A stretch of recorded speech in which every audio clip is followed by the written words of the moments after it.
శుద్ధ నామానికి వందనాలు. ఈ దినము నా సాక్ష్యమును మీ మధ్యలో పంచుకోవడానికి దేవుడు ఇచ్చినటువంటి కృపను బట్టి వందనాలు. అయితే ఈ సాక్ష్యము 10 మందిలో పనిచేయాలని ఆశపడుతున్నాను కాబట్టి చిన్న ప్రార్థన చేస్తున్నాను. స్తోత్రం నాయనా, పరిశుద్ధుడా, నీకు వందనాలు తండ్రి. అయోగ్యురాలను నీ కృపను బట్టి నన్ను నడిపించినావు నాయన. నీ సొత్తుగా, నీ బిడ్డగా నన్ను చేసుకున్నావు. నా జీవితంలో నువ్వు చేసినటువంటి కార్యములు నేను అనేక మందిలో పని చేయాలని ఆశపడుతున్నాను ప్రభువా. నీవే కార్యమును జరిగించుము, మహిమ పొందుకునండి తండ్రి. నీ మీదికి నా మీదికి నీ యొక్క దక్షిణ హస్తమును రానియండి, బలపరచండి, అభిషేకించి నా నోటి మాటలు శక్తివంతముగా నేను రావటానికి నీ కృపను అనుగ్రహించమని యేసునామములో అడుగుతున్నాను తండ్రి, ఆమేన్. నగర్లో పనిచేస్తున్నారు. అయితే వారికి 6 మంది పిల్లలు ఉన్నారు. వారిలో చివరి దాన్ని నేను, చాలా మొండిదాన్ని. అయితే మ్యారేజ్ వరకు కూడా నేను ఎప్పుడు చర్చికి వెళ్ళిన దాన్ని కాదు, క్రిస్టియనే నేను పుట్టుకతోనే. అయితే ఎప్పుడు క్రిస్మస్, జనవరి ఇలాగ నేను చర్చికి వెళ్ళేదాన్ని తప్ప రెగ్యులర్గా నేను చర్చికి వెళ్ళేదాన్ని కాదు. చర్చిలో నాకు కూర్చోవడము, ఆ వాక్యం వినడం కూడా నాకు పెద్ద ఇష్టం లేదు. మ్యారేజ్ అయ్యేంత వరకు నా పరిస్థితి ఇదే. మ్యారేజ్ ప్రపోజల్ వచ్చినప్పుడు, పాస్టర్ గారు వచ్చినప్పుడు నన్ను ఇంటర్వ్యూ చేశాడు, నీకు సాల్వేషన్ ఉందా అని. అంటే అసలు నేను పదమే వినలేదు, అసలు రక్షణ అనే పదం వినలేదు, సాల్వేషన్ అనే పదమే నేను వినలేదు. అంటే నేను ఏంటి సాల్వేషన్ అంటే అన్నాను. అయితే ఆయన మరి 4 years నుంచి నాకు మంచి భార్య కావాలని పాస్టర్ గారు ప్రార్థన చేశారు. ఆ ప్రార్థన ఫలితంగా మరి దేవుడు మరి అనుగ్రహించడం నాకు తెలియదు. నేను మ్యారేజ్ అయిన తర్వాత ఇక్కడ ఉద్యోగము రావడం జరిగింది. ఆదోని పట్టణానికి ఉద్యోగం వచ్చింది. నేను టీచర్గా జాబ్ చేస్తాను, గవర్నమెంట్ టీచర్గా. ఇక్కడ ఆదోని పట్టణానికి రావాల్సిన పరిస్థితి వచ్చింది. ఇక్కడికి వచ్చిన తర్వాత పాస్టర్ గారు ముందుగానే చాలా స్పిరిచువల్గా ఉంటాడు కాబట్టి ప్రతి బుధవారము, శనివారము, ఆదివారం నన్ను చర్చికి తీసుకొని వెళ్ళేవాడు. నాకు చాలా విరక్తిగా ఉంటుంది, లోపల విసుగ్గా ఉండేది. ఎప్పుడు చూసినా ఈయన చర్చి చర్చి చర్చి అంటాడు. అయితే చర్చిలో కూర్చుంటాను కానీ నేను ఎప్పుడు వాక్యం వెళ్తుండే. మేము అక్కడికి పాస్టర్ గారు మెడ్రాస్ నుంచి మ్యాథ్యూస్ పాస్టర్ గారిని పిలిపించారు. ఆ రోజు మేము కూడా వెళ్ళాం. అక్కడ వాక్యము చెప్తున్నాడు పాస్టర్ గారు, మ్యాథ్యూస్ పాస్టర్ గారు చాలా ఆత్మశక్తితో చెప్తున్నాడు. నిజంగా నేను చెప్తున్నానండి, దేవుని సన్నిధిలో నోవాహు అంటే కూడా నాకెవరో తెలియదు. ఆ రోజు నోవాహును గురించి చెప్తూ ఉన్నాడు పాస్టర్ గారు. నోవాహు కాలంలో అందరినీ జలప్రలయం వస్తుంది, మీరు ఓడలోనికి రండి అని చెప్తే అందరూ చనిపోయినారు. ఇప్పుడు కూడా అదే అవకాశము మీకు దేవుడు ఇస్తున్నాడు. ఆ టైంలో ఓడను ఎక్కని వారందరూ కూడా నిత్య నాశనానికి వెళ్ళిపోయారు. నీకు ఈరోజు అవకాశం ఇస్తున్నాడు దేవుడు. ఈరోజు రక్షణ అనే ఓడలోకి నువ్వు ఎక్కకపోతే గాన ఖచ్చితంగా నువ్వు నిత్య నరకానికి వెళ్ళిపోతావు అన్నాడు. ఆ మాటలు నన్ను చాలా తాకాయి. నేను ఆ రోజు చేతులు ఎత్తమని ఆల్టర్ కాలింగ్ ఇచ్చారు.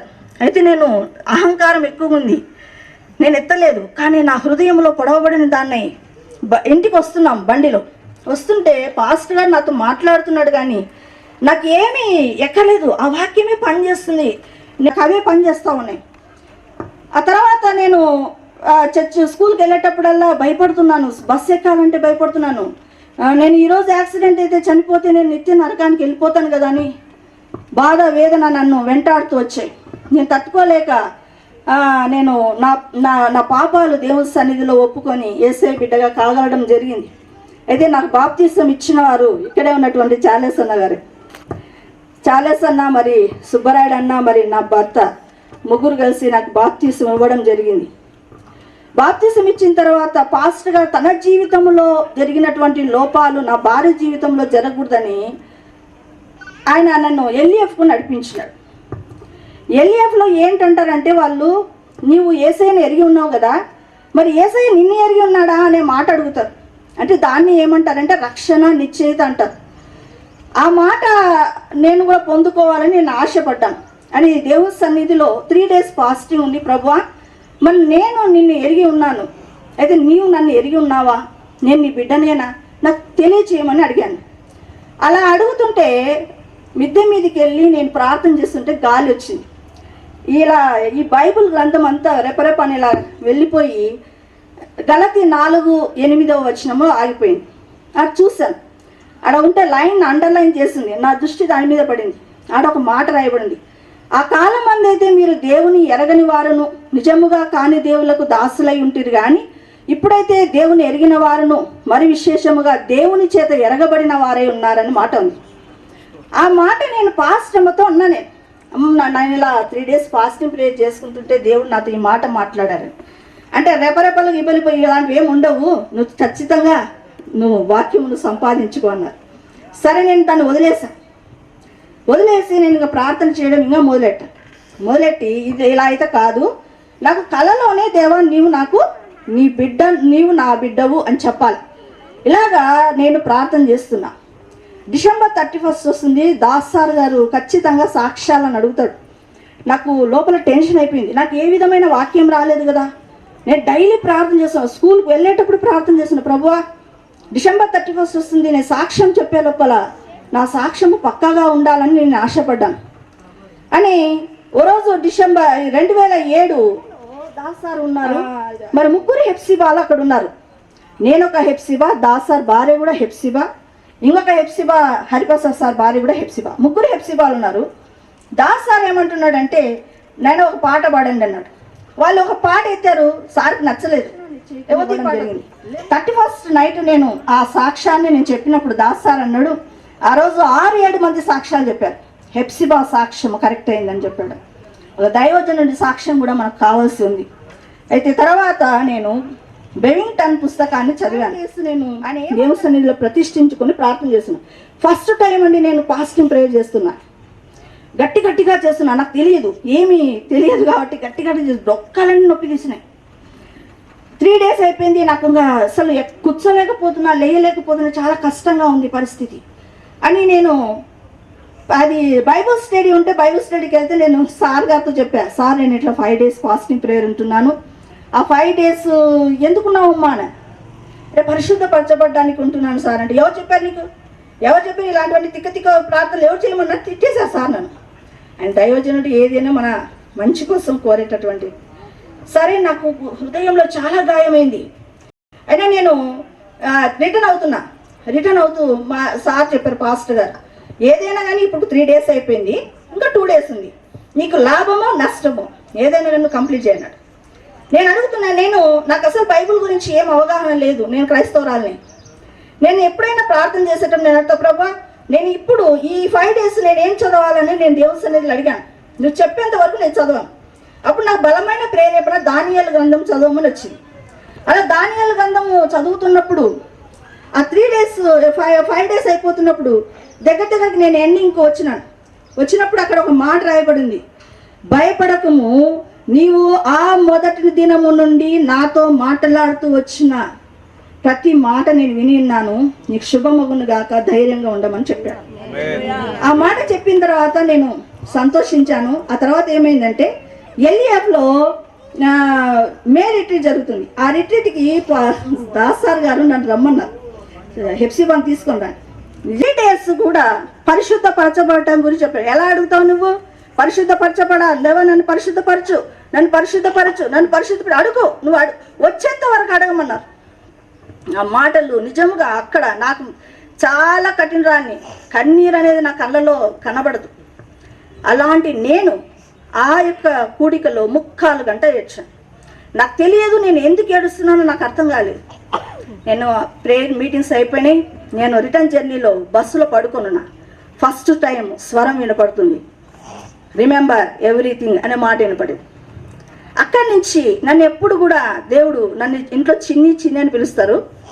చిన్ని అని పిలిచేవాడు కానీ నాకు అర్థం కాదు. పాస్టర్ గారిని లేపేదాన్ని, ఏంటి ఎందుకు ఏం నువ్వు పిలిచావా అని. నేను లేదంటే లేచి ప్రార్థన చేసుకుంటుండేదాన్ని. నేను 4 గంటలకు లేచి బాగా ప్రార్థన చేసుకోవడం అలవాటు చేసుకున్నాను. చక్కగా అలాగా స్పిరిచువల్గా ఎదగడం నేర్చుకున్నాను. తర్వాత పరిశుద్ధ పరచబడినానా లేదా అని నాకు ఎలా తెలిసిందంటే, నేను ప్రార్థన చాలా రోజుల నుంచి చేశాను. ఆ తర్వాత ఒక రోజు తెల్లారుజామున దేవుడు నా రూమ్లోకి వస్తాడు. ఆయన తెల్లని వస్త్రాలు వేసుకొని వస్తాడు, ఒకసారి కొంచెం మలినమైన వస్త్రాలు వేసుకొని వస్తాడు. అలా ఎందుకు వస్తాడు అని నేను అనుకున్నా. ఎలా అంటే, నా యొక్క ఆత్మీయ జీవితము ఆ దినానికి ఎలా ఉందో చూపిస్తాడు దేవుడు నాకు. అలాగే నేను బాగా ఉన్నాను అనుకోండి, మంచి ధవల వస్త్రాలు వేసుకొని బాగా తెల్లటి వస్త్రాలు వేసుకొని వస్తాడు. అలాగే నాకు కనపడేది. అప్పుడు నాకు తెలిసింది నేను పరిశుద్ధపరచబడ్డానని. తర్వాత నేను అభిషేకం కొరకు అడిగాను. చాలా నా డైరీలో నిండా నేను అభిషేకం కావాలి ప్రభువా, నాకు అభిషేకం కావాలని. నేను టీచర్ జాబ్ చేస్తాను కదా, హాలిడేస్ అంతా కూడా 3 రోజులు హాలిడేస్ వస్తాయి. నేను 2 రోజులు ఫాస్టింగ్ చేసుకుంటా, 3వ రోజు బాగా తింటాను, స్కూల్కి వెళ్తుంటే. అయితే నా ఫాస్టింగ్స్ అన్నీ కూడా ఎప్పుడు స్పిరిచువల్ ప్రార్థన చేస్తుంటే నాకు విసుగొచ్చింది. ఫస్ట్ రోజు ప్రార్థన చేసినా ఏం చేంజ్ కనపడలేదు. ఉదయాన్నే నాకు ఈ ఏడుపు వచ్చేస్తుంది, చాలా ఏడుపు వస్తుంది. ఏంటి ఇన్నిసార్లు నేను ధైర్యము నిలిచి ఉండమంటే పాట ఒకటి ఉంది, సండే స్కూల్ పాట. ఆ పాట నాకు డైరెక్ట్గా మాట్లాడుతున్న దేవుడు, తొందరపడకే చిన్ని హృదయమా ధైర్యము వీడి నిలిచి ఉండుమా అనే మాట. సరే అని ఆ తర్వాత ఒకరోజు ఏమైందంటే, సండే ఆరాధన జరుగుతూ ఉంది. ఆరాధనలో నేను అన్ని కడుక్కున్నాలే ఏసే రక్తంలోని నేను అనుకుంటున్నా. అయితే దేవుని సన్నిధిలో కూర్చొని నేను మోకరిలో ఉన్నప్పుడు 4x5 అని నేను కనపడిన దర్శనంలో. అంటే ప్రభువా నాకు ఇంకా 20 తప్పులు ఉన్నాయా అని నేను సోమవారం నుంచి మొదలుపెట్టి నేను ఎక్కడెక్కడ తప్పు చేశానని, ఎవరితోనైనా నేను ఏ విధమైన మాట మాట్లాడానా, ఎవరినైనా నేను మానసికంగా గాయపరిచానని నేను అన్ని కడుక్కుంటూ వచ్చాను.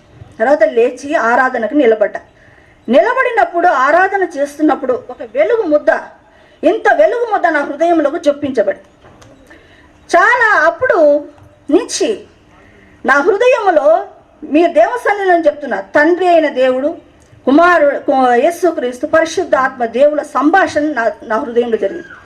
కొన్ని సందర్భాల్లో నేను వాళ్ళతో కలిసి ఇన్వాల్వ్ అయ్యి నేను మాట్లాడిన సందర్భాలు, ఆ విధంగా నేను దేవునితో చాలా కమ్యూనికేట్ అవుతూ ఉన్నా.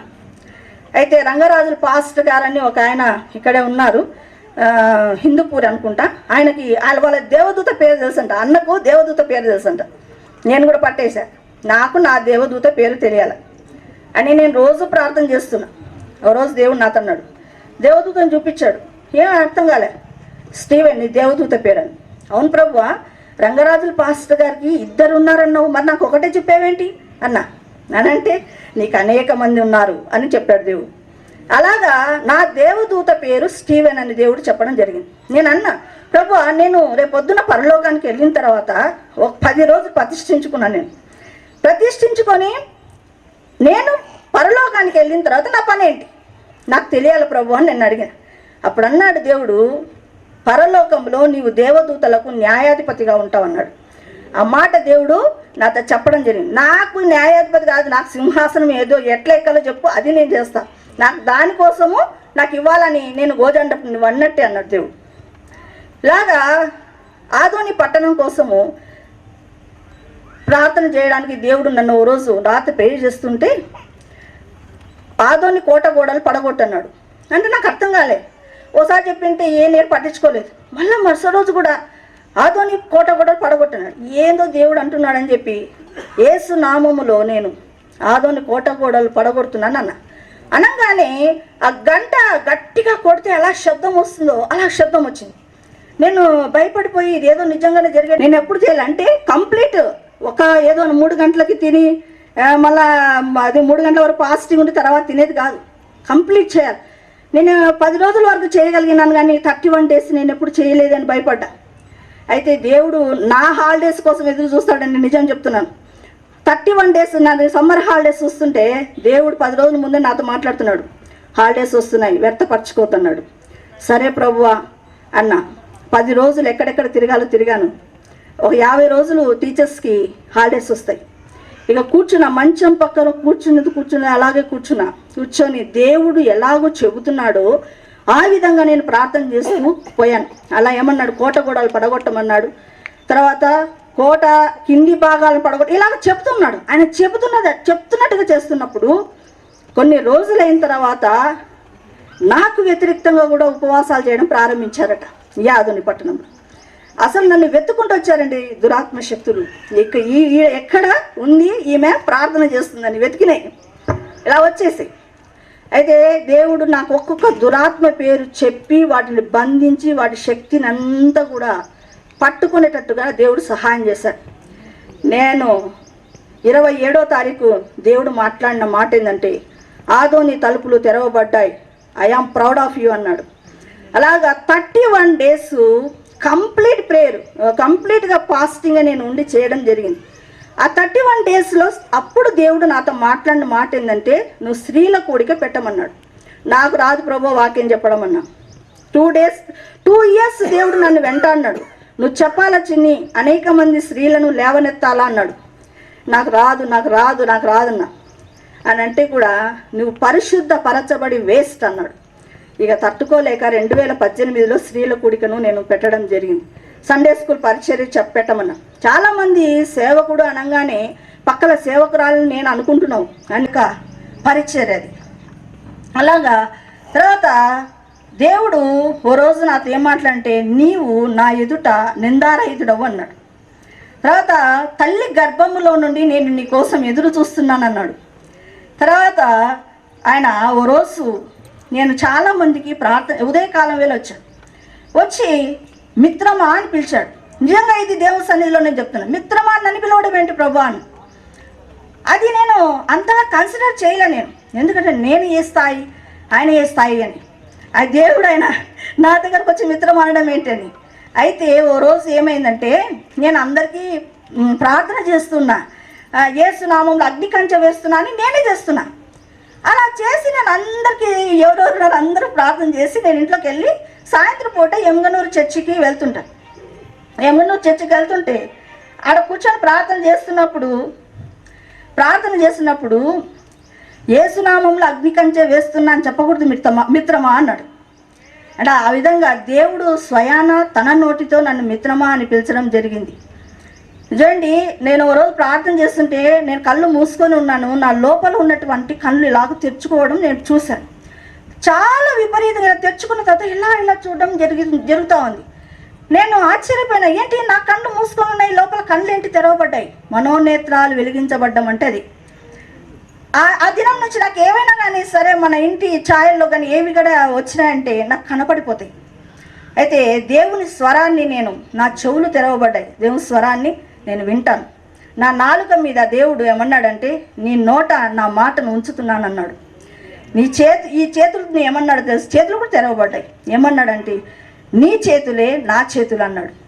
అయితే ఓ రోజు నేను పాస్టర్ గారు ఇవంతా నడిపించడానికి కారకులు ఎవరో తెలుసా, నా భర్త నన్ను బాగా నడిపించాడు. నా జీవితంలో జరిగిన పొరపాట్లు నీ జీవితంలో జరగకూడదు అని ఆయన చక్కగా నన్ను ఆత్మీయంగా నడిపించాడు. తర్వాత నేను పాస్టర్ గారు 5 daysలో బంధిస్తాను, కానీ దేవాది దేవుడు యేసు నామం అనేది మనకు ఒకటి ఇస్తాడని ఆ రోజు నేను గ్రహించడము జరిగింది. విధంగా తర్వాత ఈ మధ్య కాలంలో 40 days ప్రార్థన కరోనా విషయంలో చేయడం జరిగింది. ఏంటంటే ఓ రోజు నేను పండుకొని ఉంటే ఫోన్ మా అత్త తీసుకొని నా దగ్గరకు వచ్చింది. నాయనా నీకు ఫోన్ వచ్చింది అన్న. నేను లేచి ఆ ఫోన్ తీసుకొని వంట రూమ్లోకి వెళ్తే వంట రూమ్లో దేవదూత ఉంది. దేవదూత ఏమనిందంటే, నీకు 40 రోజుల ప్రయాణం ఉంది అని. 40 రోజుల ప్రయాణం అని నిజంగా ఆ మాట ఉదయాన్నే లేచి మా ఆయనతోని నా కొడుకు కూతురుతో చెబితే, అమ్మ ఇంకేం లేదు, పరదేశంలో ప్రియులారని పాడుకోవాల్సింది వస్తుంది, నువ్వు జాగ్రత్త, నువ్వు మొన్ననే 31 days చేస్తావు నాయన, నువ్వు వద్దు మనందరూ ఇది చేశారు. అయితే నాయన దేవుడు చేయమన్న పనిలో మనం ఇన్వాల్వ్ అయితే ఖచ్చితంగా ఆయన మనం నడిపిస్తాడు. నిజంగా వెంటనే కరోనా విషయంలో నేను 40 days ఫాస్టింగ్ ప్రేయర్ చేశాను. ఏమీ తినకుండా కంప్లీట్గా 40 days నేను చేయడం జరిగింది. ఆ టైంలో దేవుడు ఏమన్నాడో తెలుసా, భారతదేశానికి వెళ్దాం పలా అన్నాడు. ఓ రోజు ఏంటి ప్రభు భారతదేశానికి వెళ్దాము అంటే, నేను అంత ఈజీగా నేను దాన్ని ఒబేగాలని దేవుడు నన్ను 3 days ఫాస్టింగ్ ఉంటున్నా. అప్పటికే 12 రోజులు చేశాను. నేను చేసిన తర్వాత 12 రోజుల విషయం ఇదే కరోనా విషయమే చేస్తుంటే దేవుడు ఏమన్నట్టు, మోషే చేసి ఇట్లా కాదు, మోషే చేసినట్టు అన్నాడు. నాకు లోపల భయం పట్టుకుంది. మోషే 40 రోజులు కొండ మీద చేశాడు. మోషే నేను ఇలా రిసీవ్ చేసుకున్నా, బండ సందుల్లో అడ్డుగా నిలబడ్డాడు, అది తీసుకుందామని చేస్తాను. అయితే దేవదూత కనపడినప్పుడు నీకు 40 రోజుల ప్రయాణం ఉంది అన్నాడు. సరే దానికి ఒబే అయినా 40 days నేను ప్రే చేస్తాను. ఆ విధంగా చూడండి, ప్రతి సోమవారం నేను నా భర్త కోసం ప్రార్థన చేస్తాను. 1999లో నాకు మ్యారేజ్ అయింది. సంవత్సరంన్నర అండి అంతే. మా ఆయనకి ప్యాంక్రియాటైటిస్ వచ్చింది, చాలా భయంకరమైన పేస్. ఇక్కడ చార్లెస్ అన్న గారు తెలుసు, హాస్పిటల్కి వచ్చి అన్న చాలా హెల్ప్ చేస్తున్నాడు. అయితే నా భర్త కోసము నేను చేసిన ప్రార్థనలు నా కోసం నేను చేసుకోవాలి. దేవా, నా భర్తను బలంగా వాడుకోవాలి, నా భర్త విషయంలోనైనా నువ్వు హెల్ప్ చేయాలి, నా భర్త ఆరోగ్యంగా ఉండాలైనా నేను కన్నీరు కాచిన కన్నీరు అంత ఇంత కాదు. అసలు దేవుడు నువ్వు ఆన్లైన్ ప్రే చేయండి, నేను ఆన్లైన్ ప్రే చేసేదాన్ని. ఎట్లా పిచ్చిగా ఏమన్నా కొంచెం బాగలేదని నా భర్త అంటే నువ్వు పడుకో, నేను రాత్రంతా ప్రార్థన చేస్తా. అలాగే నేను ఎన్ని రాత్రుల్లో నేను మేలుకొని ఇలా అన్నాడు. నాకు ఈ గుండె పగిలిపోయినంత పని అయింది. నేను 31 days చేసి కూడా నేను సాధించలేకపోయాను. అలాగా 40 days అప్పుడు కూడా నేను కమిట్మెంట్ ఏమి తీసుకుని, ప్రభా నా భర్త బాగా చేస్తావా, నేను ఉంటా. అలాగా నా భర్త కోసం నేను ఆరాట పెట్టడం. ఎట్లా తెలుసా, సేవలో నా భర్త బలంగా వాడబడాలని. అసలు ఆయన నా భర్తను బాగా చేస్తావా, తర్వాత చెప్పాడు నా లోపం ఏందో, అన్ని విషయాల్లో స్వస్థతలు ఇచ్చినాడు, అందరికీ బాగు చేస్తాడు. నా భర్తకి ఏంటి ఇలా ఉందని కారణం ఏంటంటే నేను 40 days చేస్తున్నా, 31 days చేస్తున్నా. తర్వాత నేను నా భర్తను చూస్తున్నా, వెలి చూపును చూసినప్పుడు వీక్గా ఉంటాడు కదా, అది లోపల నాకు గాయమవుతుంది, మళ్ళా మొదటికి వస్తుంది.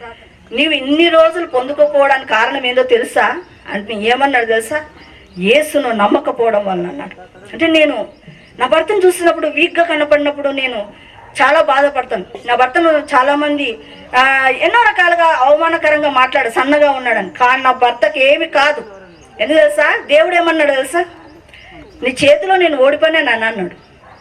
చాలాసార్లు దేవుడు నన్ను పురుషుడితో ఎలాగ సంబోధిస్తారో అలా సంబోధిస్తాడు. అంటే మగవాడిగా సంబోధిస్తాడు. మగసిరి కలిగిన యాకోబు అంటుంది లేదా, అలాగ సంబోధించాడు నన్ను. అసలు మీరు నమ్ముతారో లేదో, దేవుడు నువ్వైతే ఏం చేస్తావు, నేను దేవుని అడిగితే ఆ స్థానంలో నువ్వైతే ఏం చేస్తావు అని నా సలహాను తీసుకోవడానికి దేవుడు ఇష్టపడ్డాడు. విధంగా ప్రతి సోమవారము నేను ఫాస్టింగ్ ప్రేయర్ నా భర్త కోసం ఉన్నాను. ప్రతి బుధవారము నేను నా కూతురు కొడుకు కోసము ఉపవాసం ఉన్నాను. ప్రతి బుధవారము నేను ఒకటి అడిగా, 10-12 సంవత్సరాల నుంచి నా దేవుని సన్నిధిలో అడిగిచ్చిన తర్వాత యేసయ్య ఇవ్వమంటే బాప్తీసం ఇచ్చాం. నా బిడ్డలు ఇద్దరు కూడా బాల్య దినాల్లోనే మారుమనస్సు పొందడం జరిగింది. ప్రతి శనివారము నా యొక్క ఆత్మీయ జీవితం కోసము, నా సంఘం కోసం నేను ప్రార్థన చేస్తాను. నా సంఘంలో ఎవరైనా బిడ్డ బాగలేదంటే వాళ్ళ యొక్క పరిస్థితిని నేను టేకప్ చేస్తా, సీరియస్గా తీసుకుంటా. వాళ్ళ కోసం నేను ఉపవాసాలుండి ప్రార్థన చేస్తా. అందుకే నా బిడ్డలు నన్ను ఎంతగానో ప్రేమిస్తారు. ఏదైనా కష్టం వచ్చిందంటే మా ఆత్మీయ తల్లి, మా ఆత్మీయ తండ్రి ఉన్నారు అనే సపోర్ట్ వాళ్ళకు ఉంది. అలాగే నా ఆత్మీయ జీవితాన్ని ఇప్పటి వరకు కూడా నేను కట్టుకుంటూ ఉన్న దేవుడు అలాగూ నా ఆత్మీయ జీవితాన్ని ఇంకా నడిపిస్తున్నాడు. ఈ మధ్య కాలంలో దేవుడు అన్న మాట ఏంటంటే, నీవు నడిచిన విధానం నాకు ఇంపుగా ఉందని పరిశుద్ధ ఆత్మ దేవుడు చెబుతూ ఉన్నాడు. ఏమని, నీవు నడిచిన విధానము నాకు ఇంపుగా ఉంది అని మాట ఇచ్చాడు. విధంగా దేవుడు నన్ను నా ఆత్మీయ జీవితాన్ని ఇలా నడిపించాడు. దానికి కారణం నా భర్త కూడా అలా నడిపించి నన్ను వీటి వరకు తీసుకొని వచ్చినటువంటి దేవునికి కూడా వందనాలు చెల్లిస్తున్నాను. ఈ సాక్ష్యము మీలో కూడా పనిచేయాలని నేను ఆశిస్తున్నాను.